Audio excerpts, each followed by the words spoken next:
DCB മീഡിയയുടെ പുതിയൊരു വീഡിയോയിലേക്ക് സ്വാഗതം. ഇന്ന് മെയ് 1 വെള്ളി. ഇന്നും തുടർന്നു വരുന്ന ദിവസങ്ങളിലും നിങ്ങൾ അറിഞ്ഞിരിക്കേണ്ട പ്രധാനപ്പെട്ട വാർത്താ അപ്ഡേറ്റുകളാണ് ഷെയർ ചെയ്യുന്നത്. ചാനൽ ആദ്യമായി കാണുന്നവർ സബ്സ്ക്രൈബ് ചെയ്യുക. വീഡിയോ ഇഷ്ടമായാൽ ലൈക്ക് ചെയ്യുക. ഫേസ്ബുക്കിൽ കാണുന്നവർ പേജ് ഫോളോ കൂടി ചെയ്യുക.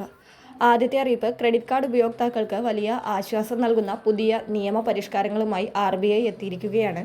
ബില്ലുകൾ കൃത്യസമയത്ത് അടക്കാൻ സാധിക്കാത്തവർക്ക് അധിക സമയം അനുവദിക്കുകയും പിഴത്തുകയിൽ ഇളവ് നൽകുകയും ചെയ്യുന്നതാണ് പുതിയ നിർദ്ദേശങ്ങൾ.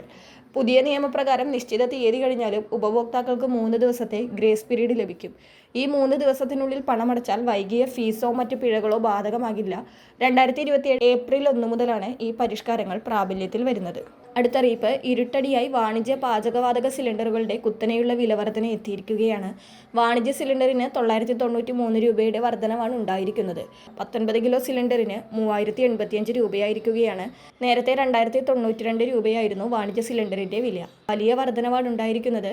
ഒറ്റത്തവണ 1000 രൂപക്കടുത്ത് സിലിണ്ടറിന് കൂടുകയാണ്. അതേസമയം ഗാർഹിക സിലിണ്ടർ വിലയിൽ മാറ്റമില്ല.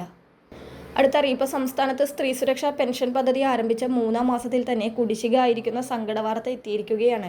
ഫെബ്രുവരിയിലും മാർച്ചിലും കൃത്യമായി വിതരണം ചെയ്ത പെൻഷൻ 3-ാം മാസത്തിൽ തന്നെ കുടിശ്ശികയാകുമോ എന്ന ആശങ്കയിലാണ് ഗുണഭോക്താക്കൾ. ഏപ്രിൽ മാസത്തിൽ സ്ത്രീ സുരക്ഷാ പെൻഷന്റെ വിതരണം ഉണ്ടായില്ല. മറ്റ് ക്ഷേമ പെൻഷനുകളുടെ വിതരണം വിഷുവിന് മുൻപായി തന്നെ നടന്നിരുന്നു.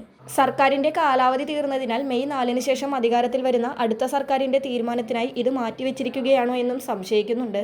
ഇലക്ഷന് മുമ്പേ തന്നെ ഏപ്രിൽ മാസത്തെ സ്ത്രീ സുരക്ഷാ പെൻഷൻ ഉത്തരവുകൾ എല്ലാം സർക്കാർ ഇറക്കിയിരുന്നുവെങ്കിലും ഫണ്ട് അനുവദിക്കാത്തതിനെ തുടർന്നാണ് ഏപ്രിൽ മാസത്തിൽ സ്ത്രീ സുരക്ഷാ പെൻഷന്റെ 1000 രൂപയുടെ വിതരണം നടക്കാതെ പോയത്.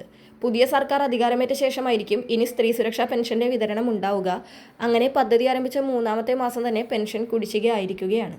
അടുത്തറിയിപ്പ്, സംസ്ഥാനത്ത് ഏപ്രിൽ മെയ് മാസങ്ങളിലെ റേഷൻ വിതരണം ഒരുമിച്ച് പ്രഖ്യാപിച്ചിരുന്നു. ഏപ്രിൽ 4 മുതൽ 2 മാസങ്ങളിലെ റേഷൻ വിതരണവും ആരംഭിച്ചിരുന്നു. ഏപ്രിൽ 30 വരെയാണ് ഏപ്രിൽ മാസത്തെ റേഷൻ വിതരണം സംസ്ഥാനത്ത് ഉണ്ടാവുക എന്നായിരുന്നു അറിയിപ്പിൽ പറഞ്ഞിരുന്നത്. എന്നാൽ ഏപ്രിൽ മാസത്തെ റേഷൻ വിതരണം മെയ് 5 ചൊവ്വാഴ്ച വരെ ഇപ്പോൾ നീട്ടിയിട്ടുണ്ട്.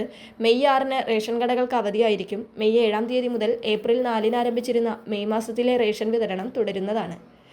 മെയ് മാസത്തിലെ റേഷൻ വിഹിതം ഏപ്രിൽ മാസത്തിൽ മുൻകൂറായി വാങ്ങാത്തവർക്ക് മെയ് 30 വരെ വാങ്ങാവുന്നതാണ്. അടുത്തറിയിപ്പ്, കേരളത്തിലെ 6 ലക്ഷത്തോളം ദരിദ്ര കുടുംബങ്ങൾക്ക് അവരുടെ മഞ്ഞ റേഷൻ കാർഡ് വഴി ലഭിച്ചിരുന്ന പഞ്ചസാരയുടെ റേഷൻ കടകളിലൂടെയുള്ള വിതരണം നിലച്ചിരിക്കുകയാണ്. AAY മഞ്ഞ റേഷൻ കാർഡ് പ്രകാരം റേഷൻ വിതരണത്തിൽ നിന്ന് പഞ്ചസാര താൽക്കാലികമായി പിൻവലിച്ചതാണ് തിരിച്ചടിയായിരിക്കുന്നത്. ഇതനുസരിച്ച് മഞ്ഞ കാർഡ് ഉടമകൾക്ക് കിലോയ്ക്ക് 27 രൂപ സബ്സിഡി നിരക്കിൽ വിതരണം ചെയ്തുവന്ന പഞ്ചസാര EPOS സംവിധാനത്തിൽ നിന്ന് മാറ്റിയിട്ടുണ്ട്. ഇതോടെ റേഷൻ കട ഉടമകൾക്ക് സ്റ്റോക്ക് ഉണ്ടെങ്കിലും പഞ്ചസാര വിതരണം ചെയ്യാൻ പറ്റാത്ത സ്ഥിതിയാണ്.